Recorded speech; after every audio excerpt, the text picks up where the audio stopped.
Okay, audio is probably going to be pretty bad because the fan's running on this AC unit. Okay, you can see I had this setting up here for a while. It's reading 56.3 C. That's the temperature of the air coming out. So this has been sitting here. This is cold. Like, yeah, this is like cold. Okay, so you come up here. This side's it's kinda cold, but you go on to the other side, nothing. It's cool.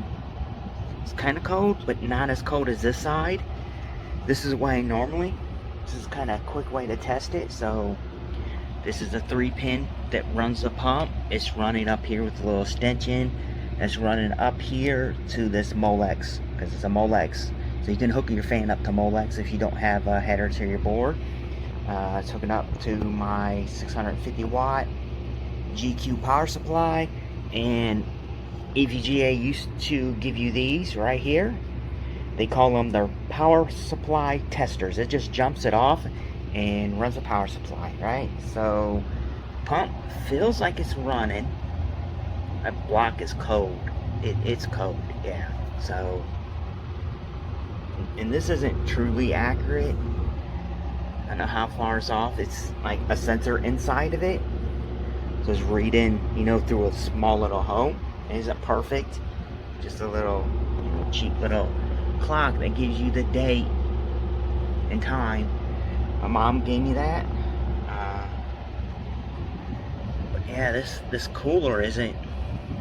It's cooler than air temperature, but it is not as cold as this block. So normally this gets super cold when I test it. Like I test it, I use the same method to test this one. I have the RGBs off on it right now. Yeah, I tested it.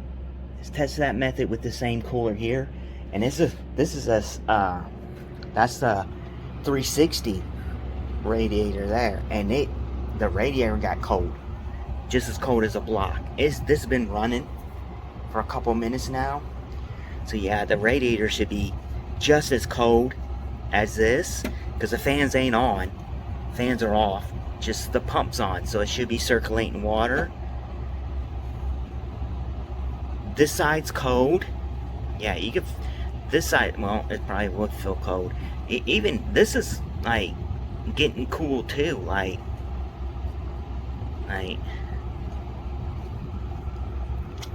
Yeah, it's not. I don't know. I have to test it some more, but I doubt if it works.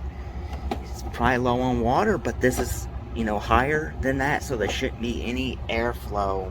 Well, airflow. I mean, shouldn't be any air, stopping the pump from working. So, even like this, now all the air should be up top, and it's just not.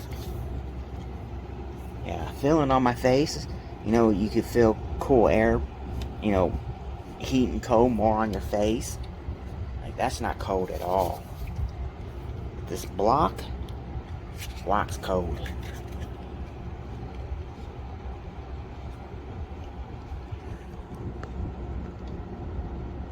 I don't know if you can hear the difference, but yeah, I don't know. Maybe good, maybe not. I have to test it some more. I'm trying to get one of my boards that I messed up. It's checking with his power supply that's bad. So I'm gonna try to fix that board, because the only other board I have is Pentium 4. Yeah, and I don't feel like going through the work of trying to get some software on that thing to work that's gonna give me temperature out of a Pentium 4, which I don't think it can. So yeah, temperature out of my air conditioner is saying it's 56. That's Fahrenheit. So that cooler should be cold. It should be cold as a block, and it's not. And it's been running for some time now. Yeah. I'll probably put this in the second part when I test it. The only thing else I could do is test it on the i7 in the machine there.